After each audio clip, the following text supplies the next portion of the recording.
want to welcome you back to another YouTube video, you beautiful hosers, and today obviously is the Black Ops 4 storyline video that I had promised. So before we get into that, I'm going to go and redraw a little bit of history for you guys. Originally, when the game first released, they said forget what you know. Well, at first we were thinking, oh, well, that's because there's no single-player campaign. And then we get Specialist HQ, which continues the storyline. However, that kind of altered the storyline because this is considered canon. However, many events from Black Ops 1 and 2, they don't actually happen. Now, if you want to get into the long lineage of this, there is spoilers in this, so if you haven't played any of the games, beware, there is spoilers, because I'm going to talk about the entire thing. I'm not going to talk about it from start to finish, but from Black Ops 4 standpoint, start to finish.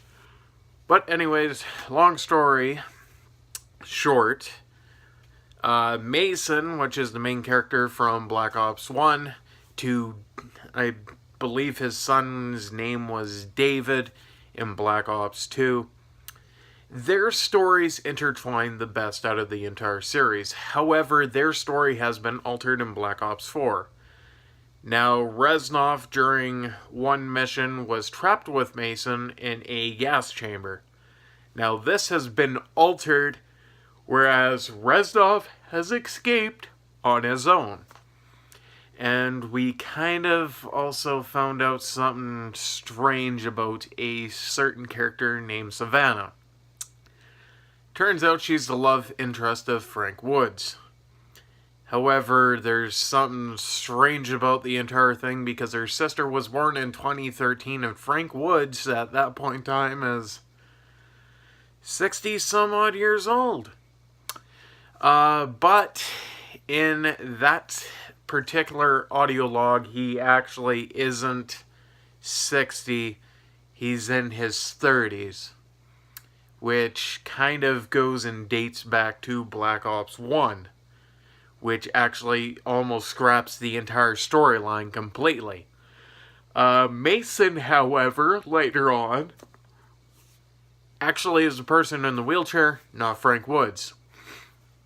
Now, the box they were in reference to in the final chapter of the video, a lot of people are speculating that it was the cargo container, but a lot of us are actually also speculating that it goes back to the Assassinate Menendez mission. However, we know Menendez is actually a key player in Savannah's role, and he is alive at that point in time. So that technically means Mason's son was doomed to fail. However, it doesn't exactly explain what happened with his squad and that entire scenario, other than Menendez is alive. Mason and Woods are old by the time, actually they're in their 60s at this point, 60s or 70s, by the time Black Ops 4 takes place, which is prior to 3. Now, 3 takes place in the 2050 to 2060 era, but that's what we originally thought. However, this has to date backwards, mainly because of Jessica Mason. Jessica Mason was born in 2013 and died in 2046. Now, Battery is alive at this point in time, same with Ruin, because they were in a squad with Jessica herself. Jessica was presumed dead. Now, this is a 5-year time gap between that point in time to where Black Ops 4 takes place. Doesn't exactly give you a pretty picture. Which means this technically takes place in the middle of 3. So calling it Black Ops 4 kind of makes a little more sense, because certain events of the game actually take place in between, as well as after the events of 4 had already happened. But it's kind of interesting because they introduced all these new characters just to have them fall apart. And by fall apart, I mean their entire storyline lineage is they all band together, find out Jessica is actually lying to them. Frank Woods is now an AI, and we finally found out what the numbers were. Now, the numbers were actually a figment of Mason's imagination, quite like the Frozen Forest was. Which means Mason was seeing things that weren't exactly real, just like Taylor and his squad were seeing the Frozen Forest, which wasn't actually real. So that also dates back to who got shot by who. Now, if you remember correctly, Frank Woods was taken out by Menendez and permanently put in a wheelchair. However, the alternate actually happened in that scenario where it is actually Mason in the wheelchair. And there's a lot of speculation between this because there is not actually a whole lot set in stone because of this.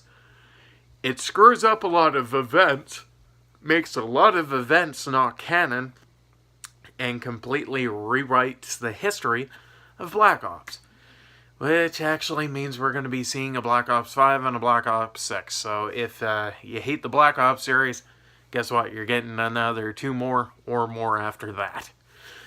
But that's kind of where you're left off. It kind of leaves a bad taste in your mouth knowing that all the other games aren't actually canon anymore because you can't decipher which is and which isn't because the audio logs go and contradict certain events in the other games, as well as the cutscene footage that you see. It kind of is annoying, to be honest. I had to watch over an hour's worth of this stuff to fully wrap my head around it. But the storyline essentially goes from Mason being born around the 1940s, 1950s, taking care of the Vietnam War and a bunch of other gory wars, to eventually ending up someplace in the 2000s and not being old, to being old. But that final cutscene, you don't exactly see whereabouts it is. Now, my prediction for that cutscene is actually that replaces the end of number 2. So if you want to go through that timeline, that's in the 2020s. Makes more sense than what we thought it did. So it's kind of hard to decipher a lot of different things in it. It's really hard to grasp because the timeline has been altered really badly. So forget everything you know was actually in reference to the storyline of the Black Ops series. However, Zombies actually has a clearer picture for that, as we all know the ending of the other actually went and pointed out, guess what? You ended one universe, but you created more. Yeah, Zombies actually had a better puzzle to that kind of rewrote itself than this. So I'm not sure if that means anything because Blackout mode is also referenced, but as a simulation project, which means they're actually sending people to these locations to go and kill each other. But it doesn't exactly say what happens. It's referenced once in the audio logs and then never again. But the mysterious person talking over the audio logs is Menendez himself, which means he's actually alive in the 2040s, which kind of makes sense considering in 4 is referenced, which means he is actually alive at that point in time, which means in number 2, Menendez survives, Mason gets handicapped, and Woods is the only person of his sane mind. And then he gets put into a computer because Savannah can't live without him because she is obsessed with loving him.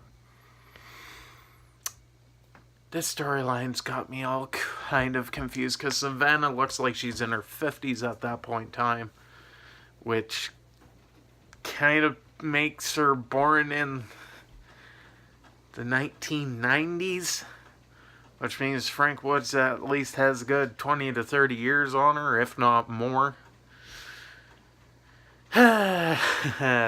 This storyline is really hard. I've had to record this 5 times just to actually try and not yawn and then get all the facts there. But a lot of these facts I can't actually cram into this video because nobody actually knows for sure which events were altered, other than one.